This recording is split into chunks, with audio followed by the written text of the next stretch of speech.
Pourtant, il y a tellement d'avantages d'avoir une fidélisation de ces donateurs parce que, ben, ça va générer une stabilité financière parce que si on a des donateurs qui sont fidèles, on sait qu'ils reviennent à chaque, que ce soit des dons récurrents, par exemple, au mois ou encore des dons annuels, ben, ça coûte beaucoup moins cher, en fait, de fidéliser puis d'avoir cette récurrence-là que de toujours être en train de chercher des nouveaux donateurs.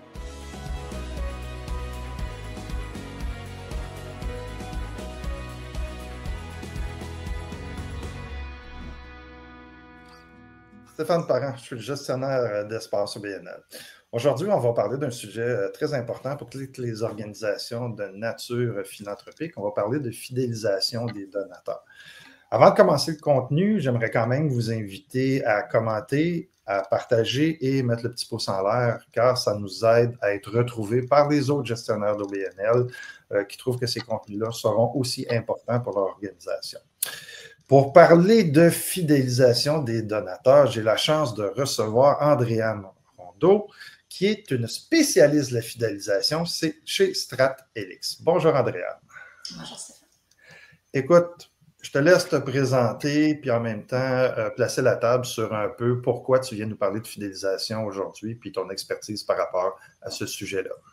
Oui, tout à fait. Donc, tu l'as bien dit, en fait, spécialiste en fidélisation chez StratHelix. Moi, j'œuvre en fidélisation de la clientèle depuis bientôt 25 ans. À développer différentes stratégies au niveau de fidélisation. Je l'ai fait en entreprise, je l'ai fait du côté technologique. Puis plus récemment, ça fait maintenant 8 ans chez StratHelix. Donc, j'ai fondé StratHelix en 2017. C'est une agence conseil en fidélisation, fait qu'on accompagne les entreprises à développer des relations durables et profitables, je veux dire durables et profitables avec leur clientèle. Et ça veut dire, oui, la mise en place de stratégies d'utilisation, stratégies relationnelles, tout ce qui touche le volet financier associé pour s'assurer que ces stratégies-là sont viables et rentables à travers le temps, puis de maintenir cette relation-là dans le temps, donc tout ce qui touche par rapport à l'optimisation. Donc, on le fait dans différents secteurs, oui, philanthropique, aussi au niveau des organisations, au niveau du B2B, là, entre entreprises, puis du côté commercial également, en B2C aussi. Donc, voilà. Je trouvais ça important de parler de fidélisation des donateurs parce que j'ai la chance de croiser et de former beaucoup de gens, plus au niveau de la gouvernance par contre, là, qui sont dans le milieu philanthropique. Puis le sujet que j'entends ou les priorités que je vois beaucoup, c'est de l'acquisition. Il faut aller chercher des donateurs, il faut aller en chercher plus, ça prend des nouveaux. Puis je vois rarement une discussion sérieuse et structurée autour de la fidélisation. Ma première question pour toi, c'est pourquoi? Pourquoi la fidélisation est au centre des stratégies? Puis j'ai une sous-question là-dedans. Comment on peut faire pour mettre les efforts sur les deux concepts, acquisition-fidélisation, sans dénaturer l'un ou l'autre? Ou l'autre, oui, parce que les deux sont super importants. Puis c'est vrai qu'on entend beaucoup plus parler d'acquisition. Il y a un côté d'urgence à l'acquisition, puis il y a un côté, je veux dire, concret à l'acquisition. Je t'explique, en fait.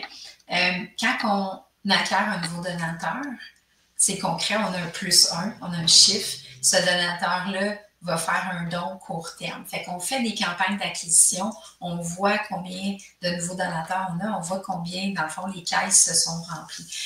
Fait que c'est une métrique qui est souvent facile, je veux dire, à suivre, puis qui est bien compris. C'est une question de volume. On a X donateurs cette année, X nouveaux donateurs, puis plus le nombre est grand, plus on est heureux. D'un autre côté, je trouve que c'est un peu biaisé, ben pas juste un peu, en fait, c'est très biaisé parce qu'on parle, comme tu dis, tu sais, puis je suis totalement alignée avec ce que tu dis, on parle beaucoup moins de fidélisation parce que c'est souvent moins immédiat aux yeux des équipes. Pourtant, il y a tellement d'avantages d'avoir une fidélisation de ces donateurs parce que, ben, ça va générer une stabilité financière parce que si on a des donateurs qui sont fidèles, on sait qu'ils reviennent à chaque, que ce soit des dons récurrents, par exemple, au mois ou encore des dons annuels, ben, ça coûte beaucoup moins cher, en fait, de fidéliser puis d'avoir cette récurrence-là que de toujours être en train de chercher des nouveaux donateurs. Puis à un moment donné, on se bat avec un bassin de personnes qui existent sur le marché qui n'est pas infini. Là, donc, le coût d'acquisition, c'est quelque chose qui est suivi dans beaucoup, beaucoup de secteurs, oui, au niveau philanthropique, mais dans plein d'autres secteurs. C'est super important de le suivre, mais moi, je dis aux entreprises, aux organisations, il faut intégrer le coût de rétention. Pas juste le coût d'acquisition, mais le coût de rétention, puis la valeur à vie d'un donateur dans ses indicateurs de performance, puis dans ce qu'on suit. Parce que oui, on a le coût d'acquisition. Comment ça m'a coûté en campagne, en médias, en personnel, par exemple, pour générer un premier don. Mais après ça, qu'est-ce que ça me coûte pour générer un deuxième, un troisième, un quatrième, une récurrence pour avoir, par exemple, pour atteindre de tout ce qui est don automatique et récurrent. Puis c'est quoi la valeur à vie d'un donateur? Mes donateurs, ça, je les regarde en différents segments, combien ils me rapportent, puis combien ça me coûte en contrepartie, parce que c'est cette équation-là qui est vraiment importante. Fait qu'il faut avoir les deux. Déjà, si on a les deux indicateurs, ben, trois quasiment, là, parce que je veux dire le coût d'acquisition, puis le coût de rétention, puis la valeur à vie du donateur, ben, puis qu'on regarde nos trois indicateurs, ben, déjà, il y a un changement de culture qui se fait à l'interne parce qu'on n'est pas juste en train de regarder de l'acquisition. Mais quand tu parles de réconcilier ou de concilier, en fait, les deux, ben, déjà, quand on a les bons indicateurs, ça aide d'avoir d'amener le langage, d'amener cette culture-là à l'interne. Après ça, il faut aussi prendre action pour s'assurer qu'on a une capacité de générer des dons récurrents, par exemple, d'allouer des ressources puis des processus spécifiques à tout ce qui est relation post-don. Oui, on travaille, beaucoup d'organisations qui travaillent super fort à aller chercher des dons, mais après ça, qu'est-ce que je fais post-don pour se maintenir la relation?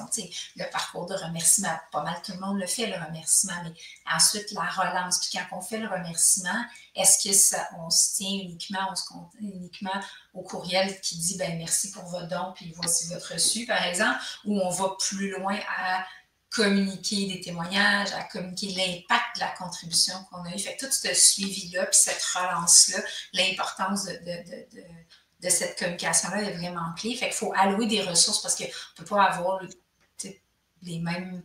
ça peut être les mêmes ressources, mais je veux dire, allouer du temps à ces ressources-là pour faire ces suivis-là au niveau poste. Fait que je pense que si on a les indicateurs, puis qu'on met en place les processus, bien là, on est capable de concilier les deux. Oui, puis il y a un petit quelque chose de sous-entendu que je vais remettre de l'avant dans ce que tu dis, c'est toute l'implication des plateformes technologiques qui nous permettent de faire ces gestes-là, qui nécessitent des investissements.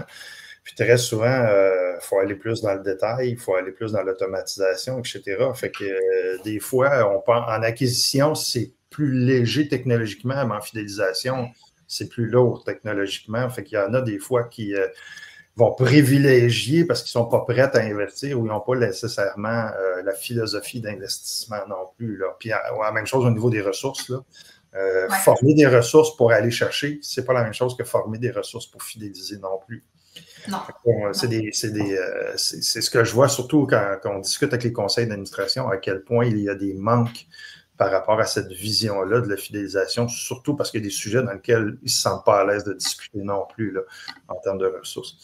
Puis, ce que je constate aussi, c'est que quand on fait une analyse des parties prenantes, bien, il y a comme trois écosystèmes qui sont proches les uns des autres, à savoir les donateurs, les membres pour les organisations qui ont les deux, puis aussi les bénévoles. Puis, ce que je me pose toujours comme question, c'est qu'est-ce qu'on peut mettre comme action qui vont fidéliser les trois en même temps ou qui vont permettre une conversion d'un à l'autre sous une thématique de fidélisation. Là. Comment on prend un bénévole, par exemple, on va l'amener à être donateur, et se servir de cette transformation-là comme étant un geste de fidélisation.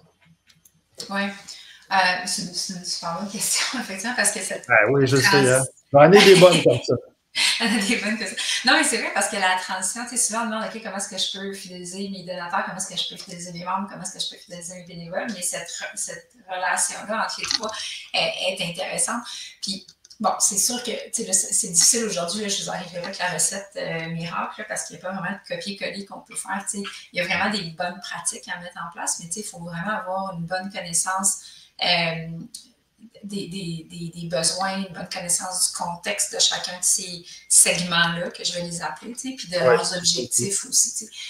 C'est sûr que tout ça, peu importe, ça commence par une bonne analyse de la situation, puis une bonne analyse des besoins puis des attentes. T'sais.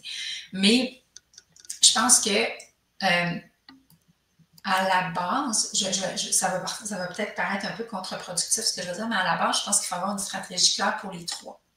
Si on a une stratégie claire pour ces donateurs, parce que là, au niveau des donateurs, on va viser d'avoir un plus grand nombre de dons plus fréquemment ou un montant plus important. Fait qu'on va mettre des stratégies qui sont en place qui visent ça. Au niveau des membres, ben c'est tout ce qui est au niveau du renouvellement, par exemple. Puis au niveau des bénévoles, ben, ça va être l'engagement, la participation aux événements, le temps finalement. Fait que si on est capable, à la base, d'avoir une stratégie claire pour les trois, ça va être beaucoup plus facile à ce moment-là de faire migrer les gens d'un segment à l'autre. Parce qu'on commence par solidifier la base. Donc, si par exemple, moi je m'implique initialement comme bénévole, on va vraiment développer le sentiment d'engagement, le sentiment d'appartenance, les avantages, les retombées concrètes de mon engagement, le côté de maillage social qui est super important au niveau du bénévolat, le développement personnel / professionnel. Là, je vais rentrer professionnel parce qu'il y a quand même un volet au niveau des bénévoles qui est professionnel. Là, puis là, on travaille ça. On a vraiment cette base-là qui est très forte. Puis quand on a développé ça, mais là, on est capable de venir parler des avantages de faire un don, par exemple. Fait qu'on peut venir augmenter l'engagement bénévole en disant, puis là, on se met à parler de la reconnaissance au niveau des donateurs. On va se mettre à parler de comment est-ce qu'on peut s'impliquer autrement, puis en plus, et ainsi de suite. Je pense qu'à la base, il faut avoir une stratégie claire pour les trois segments, 2 ou 3, c'est différents segments, là on parle de 3 spécifiquement, pour être capable ensuite de faire venir ce croisement-là, parce que là, on a une proposition de valeur claire qu'on peut venir parler puis communiquer. Une fois que l'engagement il est déjà en place, je te dirais. Il faut pas... Il faut faire attention de ne pas brûler des étapes. T'sais, si non, moi, comme donateur, j'ai te faire un don aujourd'hui pour une première fois, c'est peut-être pas là le moment de commencer à me dire « Hey, prends un membership, hey, deviens bénévole. » Il faut faire une chose à la fois puis bâtir. Non, tu as des risques de brûler ton monde. Tu peux brûler ta relation à être trop agressif, peut être trop rapide. Puis en même temps aussi, tu as des occasions tout au courant de l'année. Mettons, pour les bénévoles puis pour les membres, tu as toutes les occasions qu'on va appeler, entre guillemets, politiques, l'AGA, entre autres. Là. Puis pour les donateurs, ça peut être dans les activités. Je pense que ce que tu dis, c'est comme si c'est 3 couches qui se superposent. Oui. En tant que tel. D'ailleurs, on va rajouter un petit peu de complexité là-dedans, juste pour le fun. Quand je parle de parties prenantes aussi en philanthropie, on va parler de donateurs corporatifs ou de donateurs individuels, ce qui est 2 choses complètement, on est dans les individus, puis de l'autre côté, du côté des entreprises. Y a-t-il une différence dans la façon de les fidéliser? Oui. Oui, c'est sûr que les mécanismes de base sont les mêmes. La mécanique comme telle de reconnaissance, de bâtir la confiance, il y a des choses qui sont très, très, très semblables, mais il y a quand même des motivations qui sont différentes, puis l'approche de reconnaissance va être différente. Reconnaître un donateur individuel, c'est une approche qui est beaucoup plus personnelle parce que c'est mon argent personnel que je donne là-dedans, ou mon temps, si on parle par exemple de bénévolat. On va chercher une connexion, je veux dire, émotionnelle qui est plus forte, puis une reconnaissance personnelle qui est plus forte. Puis là, après ça, il faut comme savoir aussi s'adapter aux besoins individuels de ces donateurs-là, puis des attentes. Mais c'est un volet qui est beaucoup plus personnel. Quand on regarde au niveau corporatif, là, on est dans autre chose. Souvent, on va... Oui, un côté, les organisations vont faire des dons envers des organismes qui sont alignés avec leur marque puis avec leurs valeurs. Mais il y a un côté quand même social, je veux dire, de retour sur investissement social qui est quand même important aussi parce qu'on va valoriser souvent une visibilité qui est plus publique, un échange, quasiment un échange de services où je fais un don, puis d'un autre côté, bien, je m'attends à ce que ma marque soit mise de l'avant, que j'ai une visibilité. Tu es à la limite de la commandite, là. Oui, c'est exactement, c'est ça, du partenariat, du co-branding. Est-ce que dans les événements, je peux sponsoriser cet événement-là à travers les dons corporatifs? Fait que c'est sûr qu'il y a ça. Puis il y a une volonté aussi parce que, tu sais, quand je parlais de retour sur investissement social, il y a une volonté aussi de vouloir, les entreprises qui font des dons, des dons importants, ils vont vouloir aussi être capables de démontrer c'est quoi l'impact qu'ils ont. Fait que, on s'engage avec l'organisme, puis voici ce à quoi on a permis de contribuer. On le voit dans toutes sortes de causes. Là. Mais je vais juste prendre un exemple qui me vient en tête comme ça, c'est tout ce qui est, mettons, la plantation d'arbres, puis reforestation. On va voir des organismes qui font des dons là-dedans, qui vont communiquer, nos dons ont permis de planter X arbres, de reboiser, et ainsi de suite. Il y a un côté aussi, je veux dire, performance, preuve quantifiable d'impact qui est important. Retombées, oui, c'est ça. Les retombées, là, vraiment aussi, là, qui sont importantes de pouvoir en parler. Ouais, d'ailleurs, j'ai ouvert la porte tantôt quand j'ai parlé rapidement de vision technologique, mais j'aimerais qu'on en parle parce que le côté des bases de données clients, le côté CRM, là, le Consumer Relationship Management Software, pour le dire en français, à quel point c'est devenu essentiel dans le processus de fidélisation, puis quelles seraient les fonctionnalités qui me permettraient d'améliorer ma fidélisation? Oui. C'est quand même assez essentiel.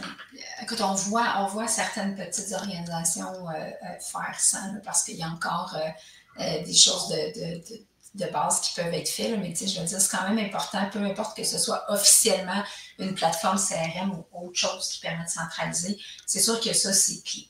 Parce qu'il faut être capable d'avoir à quelque part une liste accès à l'ensemble de ces donateurs. C'est quoi les dates des derniers dons qu'ils ont fait, des premiers, depuis quand ils font des dons, c'est quoi le montant qu'ils ont fait, puis quelques indicateurs au niveau des préférences, par exemple. Maintenant, quelle plateforme, c'est quoi les fonctionnalités? Bien là, ça va beaucoup dépendre de la taille de l'organisation, des besoins qu'il y a en fonction de sa stratégie aussi. Justement, la stratégie d'acquisition, la stratégie de fidélisation, on en parlait. Tu vas avoir des fonctionnalités qui sont différentes à ce niveau-là. Fait que faut ma réponse ressemble à l'autre. Je dis qu'il faut quand même faire une analyse de besoin, mais c'est ça.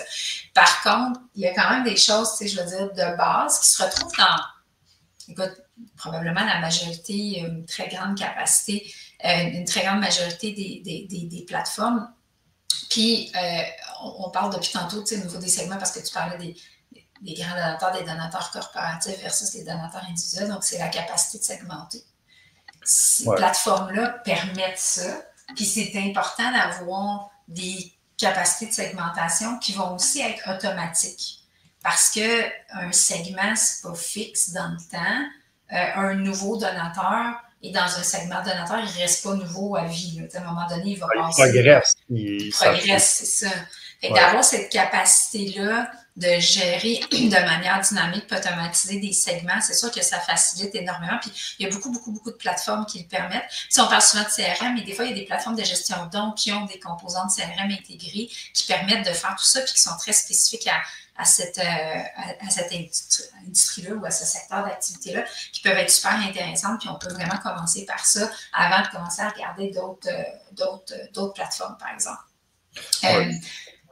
Quand on rentre dans cet univers-là aussi, c'est un univers où avant de parler de technologie, il faut surtout qu'on parle de processus, puis qu'on analyse un peu comment on veut que ça fonctionne. Puis ça, je pense que c'est important de le mettre de l'avant, surtout quand c'est question de fidélisation. Là. Ouais. Je vais parler de fonctionnalité, là, mais en réalité, c'est beaucoup plus comment la stratégie va être mise en place, puis après ça, on va adapter la plateforme à notre stratégie. Ah oui, il faut toujours regarder c'est quoi la stratégie en premier. C'est quoi ses lignes directrices, c'est quoi sa stratégie, puis après ça, on va chercher une technologie qui répond à ses besoins. Et ça, on parle de fonctionnalités, puis ça, c'est des choses comme des fonctionnalités de base que je vais parler, mais ils vont varier énormément en fonction. Tu sais, le détail, quand on parle par exemple de segmentation, le détail sur lequel vous allez segmenter peut varier d'une organisation à l'autre, peut varier en fonction de la stratégie, va varier en fonction de la stratégie. Il faut s'assurer aussi qu'on est capable d'aller chercher les informations qu'on a besoin pour segmenter, puis de les ramener dans cette plateforme-là. Ça, c'est quand même clé. Puis tu parles de processus puis d'optimisation des processus. Ça aussi, ça va être clé parce que ces outils-là vont permettre de venir justement automatiser certains processus. Soit au niveau d'envoyer des campagnes automatisées, par exemple, de fournir des tableaux de bord, donc on n'a plus besoin de faire du reporting de façon manuelle, des choses comme ça. Et ça aussi, c'est des fonctionnalités qu'il faut venir regarder parce que quand on met en place ces outils-là, il ne faut pas oublier qu'on les met en place pour automatiser des processus. Pas pour rajouter un outil de plus qu'on a besoin d'une ressource de plus à gérer. C'est pour automatiser oui, ça prend des ressources, mais c'est pour automatiser des processus. Ah, c'est intéressant. Écoute, il y a beaucoup d'organisations qui sont des petites, qui sont tout petites, là, puis où il n'y a pas nécessairement des professionnels en recherche de dons, donc des gens payés. Puis, malheureusement, on pense souvent que c'est la job des administrateurs de commencer à chercher des dons puis vendre des billets. On se rend compte qu'on atteint rapidement une limite, puis c'est dur d'aller un peu plus loin. Tu adresserais quoi comme conseil à ces organisations-là? Oui, ben c'est sûr que là, on va être vraiment en recherche, puis tout le monde l'est là, en recherche, comment est-ce que je peux faire plus avec moins. Puis le problème qu'on voit souvent, c'est vrai dans les grandes, mais beaucoup dans les petites organisations, c'est qu'on a souvent une équipe qui est au cœur, là, tout ça, qui est forte, qui est stable, qui est impliquée, qui en fait beaucoup, mais qui, dans bien des cas, n'est pas bien structuré, puis il n'y a pas des processus clairs puis optimales. Fait que tout le monde, ça roule bien, tout le monde fait beaucoup d'efforts, tout le monde travaille fort, mais on ne travaille pas nécessairement, puis c'est pas insultant, parce que on ne travaille pas nécessairement bien, dans le sens que nos processus, on fait beaucoup de reporting manuel pour des choses qu'on pourrait des fois prendre un petit pas de recul puis automatiser.